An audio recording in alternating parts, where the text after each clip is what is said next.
But the defense, to me at the very least, seemed to be pretty cut and dry. And I understand. It's the same thing. I'm sure Mike Sullivan would echo the same sentiment when we talk about defense as we do about the forward line pairings. But when I look at this defense, it's how I projected it, right? They had Pettersson with somebody different because Carlson was out. But let's start with this one. Matt Grzelcyk, newcomer, next to Chris Letang. This was my initial expectation. So personally, I'm saying show me more because I like to be right, first and foremost. And two, because I think this is where they should start anyway. Yeah, and it's been the early prediction this whole time. It is likely where it lands. I think you can have a little more fun with the forward lines, whereas defense, you got to build that chemistry between, especially if they're new faces, you got to build that chemistry early and get it set, not set in stone, but get it pretty set and get a healthy chemistry brewing right away. Mm-hmm. Unless you're expecting, I already said the word, unless you're expecting injuries to roll around quite a bit. I mean, you definitely want to make sure that your defensemen have good chemistry with each other. But at this point at this stage of camp, this early, you may as well pair them with the guys that they are likely going to be playing with all or most of the season, and see if that's what's going to work. Because if it's not, and you can tell right away, and it's not going to grow, it's not going to go anywhere, you have plenty of time to pull the chute now and find new lines, find new pairings. But yeah, the Grzelcyk-Letang pairing was expected from the start, and here we are just seeing it and hoping something can work out for Grzelcyk and finding a new rhythm in Pittsburgh. Yeah, I thought I was the crazy one whenever I was putting Grzelcyk with Letang and saying that there was no doubt about it. And then Daily Faceoff had Grzelcyk on the third pairing and Graves on the second pairing. And then State of Hoppy last week was like, yeah, well, you're hoping Graves and Letang work out. I was like, wait a minute, whoa. Matt Grzelcyk is on the third pair. Like, let's get this, or the second pair. Ryan Graves is on the third pair. Let's get this. Like, am I weird? Am I weird for thinking that? But this just kind of, to me, tells me, okay, it was pretty obvious, but I was getting a little concerned. I was like, are we really going to do that again? Because the problem I have with Graves being with Letang, it's insanity. What is the definition of insanity? Like the most overused word in sports talk entirely. What is the definition of insanity? Doing the same thing over and over and expecting a different result. Why did Ryan Graves struggle at the beginning of last season? There are probably multiple reasons, but because him and Letang didn't work was one of the biggest ones. Why would you say, well, we're expecting him to bounce back. We really want him to answer this challenge, but we're going to start him off in the same exact spot that we started him off last year. Makes no sense to me. So it made all the sense in the world to go with Matt Grzelcyk, a guy who, listen, you have 5 guys that are already going to be automatically on this roster. And of the 3 on the left side, you know it's going to be Pettersson, Carlson as your first pairing. That's just what it is. So you're between 2 players, Matt Grzelcyk or Ryan Graves. And just because of what I said with Ryan Graves, matched with the fact that, Matt Grzelcyk has played top line minutes for most of his career with the Boston Bruins alongside Charlie McAvoy, you would think that they would say, all right, obviously he hasn't played to that level the last 2 seasons under Jim Montgomery in Boston, but he still has that pedigree, and you're hoping a change of scenery, a change of scheme is enough for him to succeed and bounce back and find that game again with Chris Letang. So again, I'm saying show me more. And if this works, it's perfect. You would like to have the guy that you gave the big contract to be able to step up in the lineup. But at the same time, if this works and you can keep Graves down at that third pairing, which we'll talk about in a second, that is perfect and the best case scenario for the Pittsburgh Penguins. It is. It's just what we want to see work out. The Penguins only have 6 spots on an NHL defensive group that takes the ice every game. They have 8 or 9 essentially NHL defensemen. Yeah, it's a good problem to have. It's just a matter of making each pairing work and also making the money work. In the case of Ryan Graves and his contract and Matt Grzelcyk, and I know it's a short deal, but making that money work too. But it's gonna get interesting. I mean, you might be able to pencil in your 3 lines right now, your top 6 defensemen right now. Oof, man, you got a long camp ahead of us though. Yeah, the only thing that I'm worried about on that third pairing, which we'll get to now, is, does the business of hockey step into this? Does Mhm.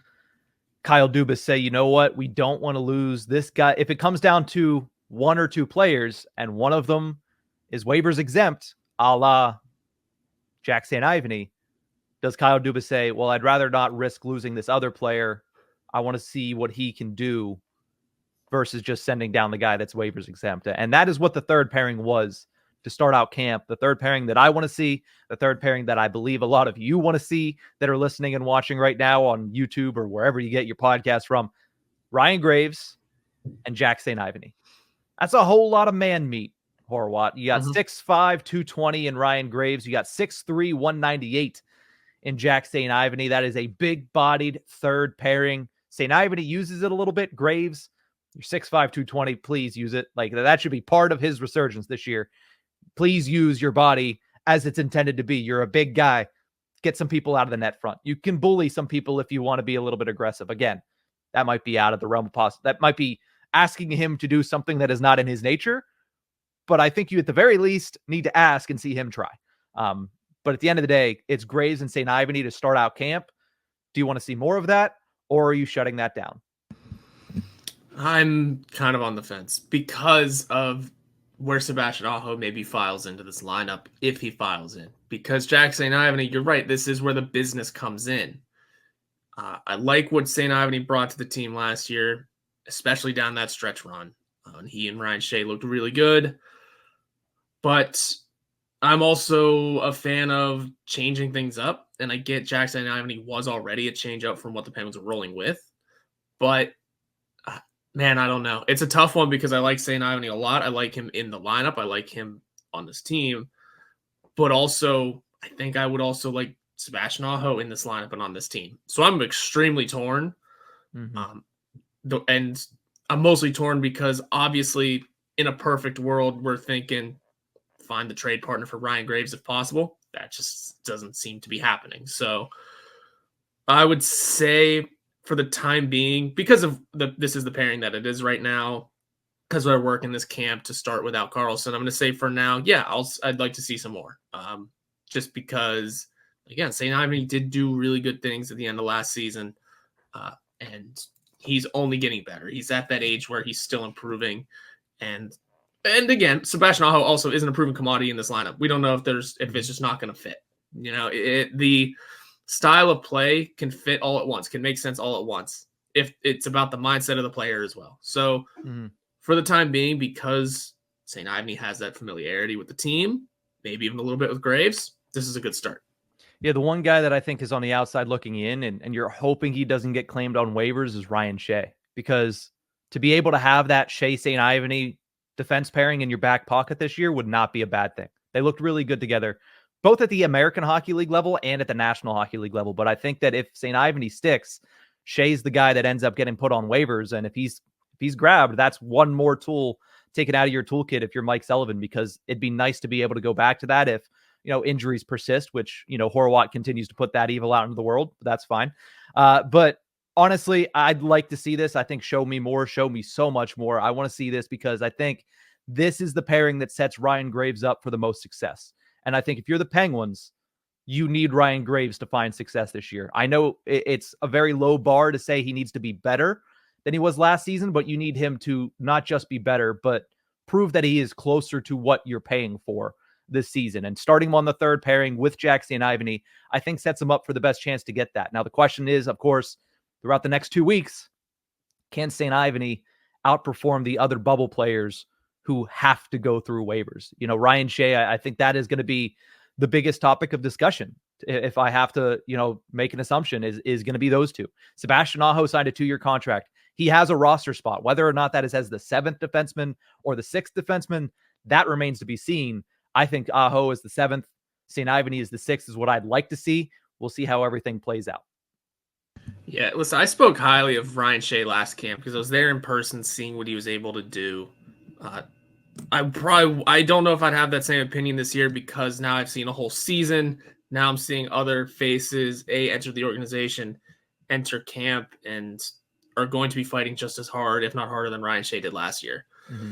It'll be interesting to see. I mean, he starts with that quote unquote pole position because he's been in the organization. He's got a year under his belt here, got his first NHL reps in, but now is working up against other names that you recognize, Mac Hollowell, Philip Kroll, and just has to earn his spot.